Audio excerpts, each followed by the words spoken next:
I'm Dennis Anderson along with Julie Zenner, and here's what's coming up at Almanac North. The Lake Superior Zoo announced a new CEO this week and did not have to look far from home to find him. We'll talk with State Senator Erik Simonson about his new leadership position at the zoo. He has been the leader of the Duluth Entertainment Convention Center for more than half of its 51 years. We will talk with Dan Russell of the DECC as he heads off to retirement. And we'll have the week's business headlines and bring you a story from the news archives. It's all coming up right now on Almanac North.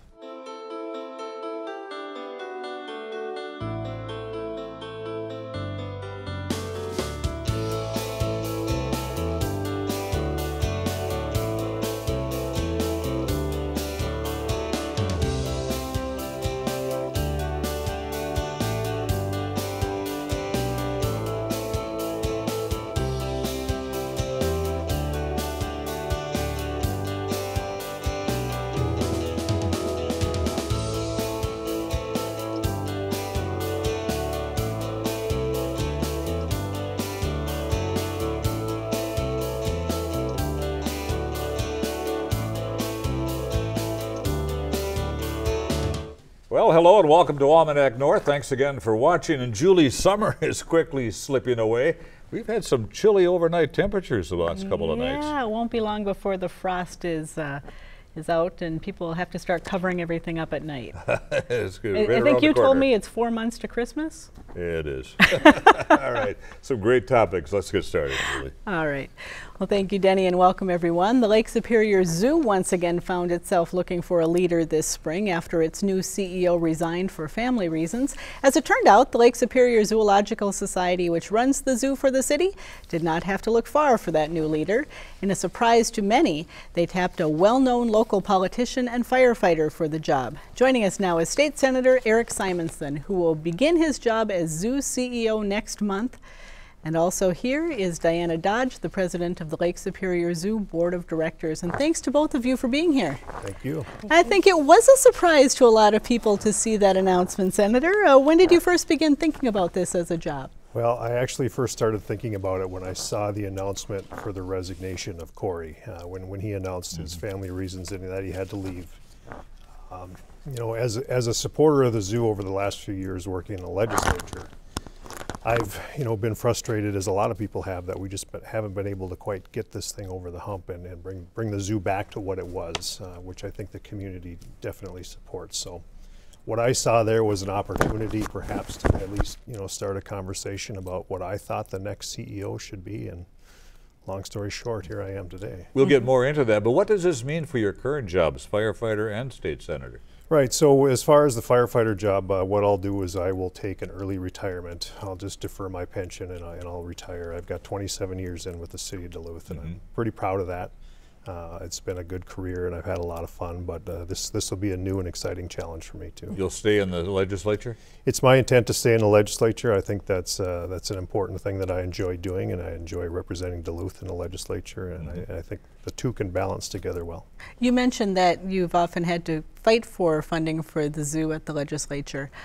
How does that work with you kind of being now in a position of almost being a lobbyist for the zoo? Can you be both? Yeah, it's a great question, and it comes up all the time because the Minnesota legislature is a citizens legislature, and most of the folks there have other jobs, so they're constantly thinking about making sure there's no conflicts of interest and things like that. Clearly, in this case, I won't be carrying or chief authoring bills for the zoo any longer. I don't want to create any perception of any potential conflict there, but working with our general counsel in the Senate, we'll make sure that we identify any potential conflicts and deal with them. Diana, you're the president of the zoo board. As soon as you heard that the senator was interested in becoming, or at least taking a look at becoming the CEO, a good candidate right away? Did you see something here that, aha, this could work? I did. We had actually, the wonderful thing when we went through this process was we had a lot of really strong local candidates. Obviously, Senator Simonson was one of them, and he was our choice for the CEO. But I was a little, wow, when I got the application. I'm not going to lie to you. Sure. What do you see as the key assets that he brings to the job that can really help bring the zoo forward? Well, the thing about the zoo right now is that the zoo is really thriving. And if you go out to the zoo right now, there's a new butterfly exhibit, and the zoo is actually doing really well. But we need to move forward with our capital campaign and really move forward with this revitalization plan. And what we were looking for as a board and a hiring committee was somebody that had really strong community outreach, local contacts, and the ability to help us go through that process with the capital campaign. And Senator Simonson kind of fit the bill perfectly for that. Tell us about the capital campaign. When and how? The total campaign is for $15 million. It's going to obviously go in phases. So the revitalization, the first phase that we're working on is for the bear country and revitalization of that polar shores area. And it's not just going to be bears, but that's kind of the first chunk. And so that is about a $4 million project, 1.9 of which we already have raised from the city, who has given us the money from the half and half tax, and they've earmarked that. So we need to get through that first phase and really kind of come up with about $2 million to start, and then we're going to keep moving with that process. That's where you come in. Right. How are you going to raise $2 million? Well, this is going to be a series of partnerships coming together to make this work, and I think that's one of the things that I wanted to bring to the table here was that I've got this network of people in our community, and I know that there are a lot of people out there that are so passionate about the zoo, and we want to make it happen. It's just a matter of pulling it all together, and I think that's where I can help. It almost sounds like you're going to be spending more time away from the office than in the office of the zoo, out looking for some financial support. Right, and I joke a little bit that I probably wasn't hired for my animal management skills so much, but the beauty of this job is that there are great people working at the zoo. They have a great staff, and the last thing that I have to worry about is the actual care that's happening to the animals themselves. But so making sure that those folks have the tools and resources to do their job, and then at the same time, my main focus will be, in addition to managing the zoo itself, will be making sure that this capital campaign gets off on the right track. What about your personal connection to the zoo? Do you have memories from being a kid and visiting there, or taking kids there, that make you feel a strong connection to the facility and wanting to see it succeed? Right. I think anybody that grew up in Duluth remembers the zoo. It's been around since 1923, so virtually everybody remembers it. But I remember going there in grade school. I went to Homecroft Elementary, and I remember going there as a grade schooler to the zoo, and it was just this awesome place. And it's still a great place, but I think that we can continue to make it even better and not take away from the core focus of the zoo, which is really about conservation and education. Diana, take us back to 2012. Those of us in Duluth certainly know that the zoo suffered heavy damage in that devastating flood. How much work has been completed at the zoo? Is everything back to what you would consider to be normal now for the zoo? Well, I can't say that we're back to normal because we still have the Polar Shores exhibit, which is empty. Sure. But there has been a lot of work done. There has been restoration of the creek bed that Miller Creek that goes, or not Miller Creek, the creek that goes through behind. There's been restoration of that. There has been the Grand Avenue work and the work for the culvert. That was the biggest problem, was that the culvert got blocked up. And so there's a lot of that kind of structural work that's been done to resolve the issues of the floodplain. But then the staff at the zoo has done an amazing job getting, revitalizing. If you walk through, there's a beautiful butterfly garden now right in front of the polar shores. So it really there's a beautiful walk behind with these spirit flags behind polar shores now, which has kind of become like a little creek walk. So it's a beautiful place to be, and it really has been spruced up and looks great, but there's still obviously a hole in our zoo that we need to fix with that polar shores. So I can't say that it's back to normal that way. That's the one big piece that we're missing right now. Will polar bears be coming back to the zoo at some point as part of this bear country exhibit? No. Polar bears, well, I can explain this. So as the time we had the polar bear exhibit, we were kind of grandfathered in. It was a freshwater exhibit. Now, to be AZA compliant, it has to be saltwater. And so once the flood happened, the exhibit itself was condemned, and in order to make it so that polar bears could come back in, it would have to be $10 million to put in an exhibit for one animal. And so the resources make it unrealistic.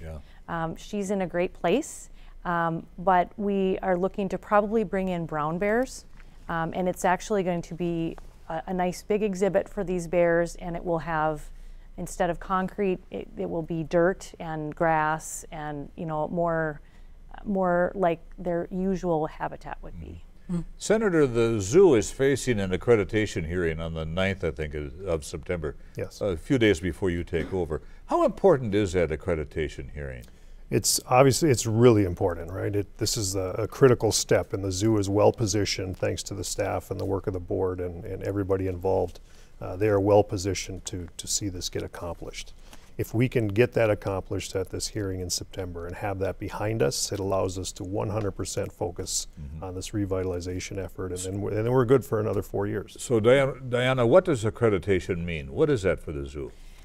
It means that we are one of the 10% of the zoos in the United States that have it's kind of a top seal of approval. There's only 10% of the zoos in the United States that are AZA accredited. So it means that you have you have the best care for your animals, the best animal animal experience and visitor experience. It's really a high bar, and we have been accredited throughout the years, and it's our goal to maintain that accreditation. As you look at the plan that's been put together to kind of move the zoo into the next 20, 30 years, what do you think of it and about its place in the St. Louis River corridor planning that's going on right now? I think it fits really well. And what I like about this plan is that it's been shared over and over and over with the community. The community has had a lot of input. There's been a lot of discussion in the community, and then by and large, the community supports it. The plan is it provides for a more natural setting, I think, than a typical concrete blacktop trail zoo that you walk around and just look at exhibits. It'll be great.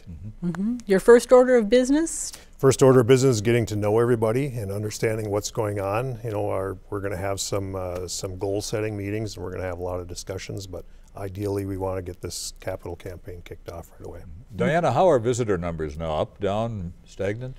You know, I don't have all the numbers myself, but I know we've had a nice summer. Good. Oddly enough, I know the weather has been fabulous, but we've had a good summer, and with the butterfly exhibit, it really has increased visitorship. In fact, when I went there for the press conference on yesterday, I guess it was, I had to wait in line to get in, which was fabulous.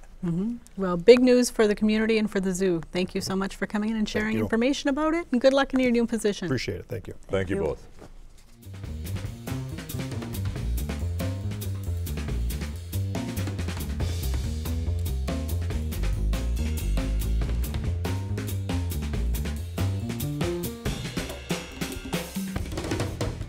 Now, let's dig into our news file archive for a look at what was making news 25 years ago this week. It's been a part of the Duluth skyline for a century. You've probably glanced at it often, just as you would your watch. The clock tower recently got a facelift, new hands and additional lighting to feature its born-again beauty. And for the past 3 weeks, every intricate mechanical part of this gracious timekeeper has been refurbished and polished. We took the clock completely apart and cleaned all the parts, rebushed lots of bushings, cleaned all the axles up and the gears so that they should be able to run for a number of years again. The tower was updated in the early 70s when the school joined the National Register of Historic Places. But now we may not be able to appreciate the sights of the tower in its newly lit beauty. Renovation organizers say that although many donations from past graduates and others in the area have raised over $35,000, the fund is still about $15,000 short, and the newly installed lights in the tower and on the school grounds won't be illuminated until the money is raised. But even without the new lights, Vic seems to voice the thoughts of many. Just looking at the outside of this building is just fantastic. If you look at the sculpture and even the little figures that are up on around the top of the clock, or up around on top of the building, it's just something that wouldn't be replaced in 100 years. In Duluth, Joanne Matter, KDLH News.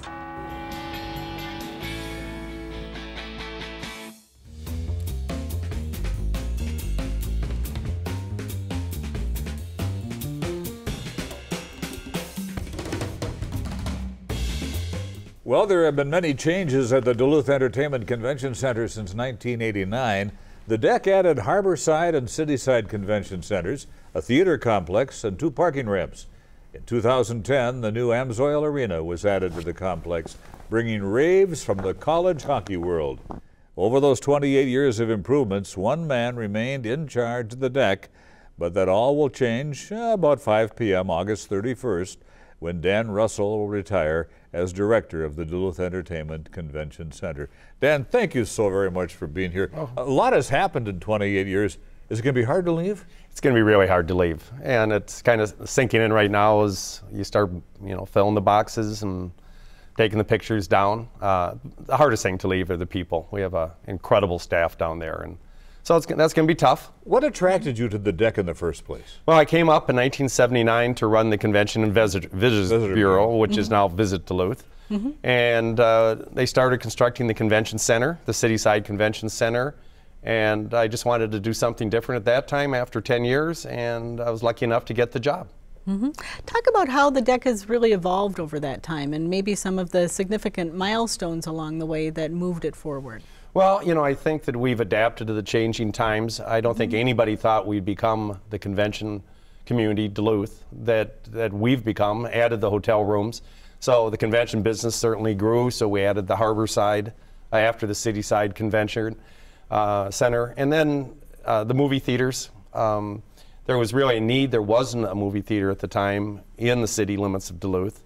And we knew the economic impact that that would have. Over 750,000 people go to downtown Duluth to movies now, and we're very proud of that. Parking ramps, obviously, we can never have enough parking. I know that it's a little painful sometimes, but it's a good problem to have that we're full much of the time. Sure. And then, of course, Amsoil Arena. UMD was going to play both programs in a new facility, and we thought it was important to keep that downtown and keep it part of our complex. So, and we've been thrilled with the results. The teams are both excellent. National title the first year we opened. Of course, last year was a great story, a great run by the men's team and the women's team. Other than the physical plant, what are some of the highlights of your long career down there, Dan? Well, the shows. It's such, Denny, it's such a rush when you are at the end of a Chris Stapleton show last week, and you have 6,600 people walking out that are just so excited, or a hockey game, or kids' first circus. So I mean, you get so much joy if you don't have fun. Seeing people just enraptured with James Taylor or enjoying a Seinfeld show. I mean, that's the best part. And that's what I'll miss most. That's pretty cool stuff. I bet. Are there any events or concerts or conventions that came in that you thought, wow, I never thought we'd get that? Well, we had the Hoof Trimmers, which is a big national convention, and then we have all sorts of conventions that were at the same time because we have 2 convention centers. A couple years ago, we had the International Wolf Symposium that we host every few years, and the National Taxidermy Guild was the same dates. So, I mean, we've had Lutheran missionary women and Harley riders at the same time. So we always get a kick. Well, it's fine. The first time, a lot of those Lutheran women were on the backs of Harleys. But, so, I mean, the beauty of that job is that you just never knew presidential visits. George Bush a couple of times. Bernie Sanders was there last year. Just great fun. Did you get a chance to meet most of the big-named entertainers that came to Duluth and performed there? Absolutely not. And I get asked that all the time. I've never wanted to meet anybody that didn't want to meet me. And it's kind of unprofessional. So, our staff's trained just to leave them alone. I mean, I really didn't have much desire. I've lucky enough to meet James Taylor because he put his shows together, and I did golf with Alice Cooper because he wanted somebody to take him up to Ridgeview. There you go. Yeah, so I mean, but very rarely. Elvis was here twice, I think. Did you meet Elvis Presley? No, that was just before. Before you came? I think that was his second to last show before he died. Really? Yeah.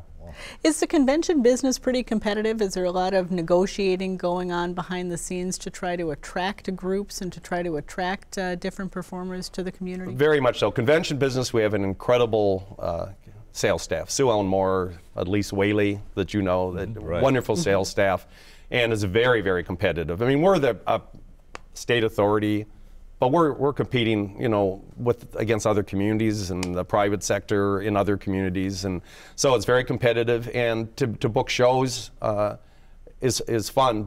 And one of the things that we do is we actually, because of our location, we promote our own shows here. So a lot of the shows that you'll see in any given year are actually DECC promoted shows. Now last year the DECC celebrated 50 years, had a big celebration. Was that a time for you to really maybe internalize how important this facility has been to the community? Yes, and one of the things we emphasize, Julie, all the time is we're a community center. And I think that's the reason why we've been successful. It's just as important for us to feed less fortunate on Thanksgiving, working with St. Scholastica, or have DARE graduations. I don't think that we ever lose sight of that we're here for the economic good of the community, but to entertain people. And last year was, and that's when I made my decision to move on, you know, at our 50 year. And I think the Duluth News-Tribune said we're kind of, you know, the icon on the waterfront. It really started the rebirth of downtown Duluth. And to have it grow over the years is very satisfying. Dan, you're a very hands-on executive. Yeah. What are you going to miss the most now when you retire? You know, I love booking the shows. That's just a lot of fun, you know. But here again, I'm just going to miss the people and the team and the culture we have. It's really based on some solid principles, environmental stewardship. Shelley Ferguson, who's taken over for me, took the DECC down that path in the 90s before it was popular, and we're as green a facility as you can be in so many ways. We have a wellness initiative going for our employees now. So I'm going to miss the culture that's developed over the years with these great people. We have a couple of pictures from way back that maybe you can reminisce about. Okay. Oh, there I am. You know, the mustache was good, the hair was good. Visit Duluth, or Duluth Convention and Visitor Bureau. We chartered the Concorde and brought it in from London, the furthest inland it's ever been. Many people that are probably older people can remember it flying over Duluth. We took it on a flight to nowhere out over Lake Superior. It was so much fun. I got to ride in the jump seat leaving Gander, Newfoundland after we refueled. And, wow. And so that was very, very cool. So what pictures are you going to show here now? I think we just have one more. Oh, okay. There we go. Gilligan's Island. Yeah, I look like Gilligan a little bit. It was a rainy day. That's at the Convention Bureau. We used to bring in for a number of years. Telly Savalas did great ads for us. Franken and Davis did incredible ads. And Skipper and Gilligan coming to Duluth, it was a lot of fun. It seems to me, if I remember correctly, the Skipper and Gilligan came in through the ship canal, but the tight shots were shot up at Sunshine Lake, I think. It was a terrible, terrible day. So you're absolutely right. That we were up on Sunshine Lakes at a friend's cabin. Yeah. And then we lined the pier with Duluthians, asked them down so they could be in the ad, and everybody's cheering, and it was a lot of fun. I'm piercing my memory there, but it did work. So you're passing the baton, as you said, to Shelley Townsend. We have an absolute, that's one of the things I'm thrilled about, is we have the most qualified person that you can imagine. It makes leaving so much easier for me. She's been there as food service director, really created that department. Shelley's been my assistant director of operations for the last 6 years. She's absolutely outstanding. So I imagine she'll do a better job than I did. So Dan Russell, are you just going to fade away, or what's the next chapter in your life? Well, I have wonderful children, including a 12-year-old. So on my last day, I will be at an open house at Ordine. That's how I finish my career at 4:30. And so I plan on spending lots of time with her. My wife, Michelle, knows how much I love the Boundary Waters, and she said, you have a pass, grab the dog and disappear into the woods as long as you want. So, and then that'll give me a chance to sit around a fire, read a few books, and figure out what my next chapter is. I have a feeling you won't be sitting long, Dan. No, this community's been incredible to the Russell family and to me, and we plan on staying here, and I'm hoping to figure out ways to give back to a community that's been so good to us. Sounds wonderful. All the best to you. Well, thank you. Thank it's been a pleasure to be on the show over the years. Thank you so much. Dan Russell, Executive Director of the DECC. Thank you. Thank you.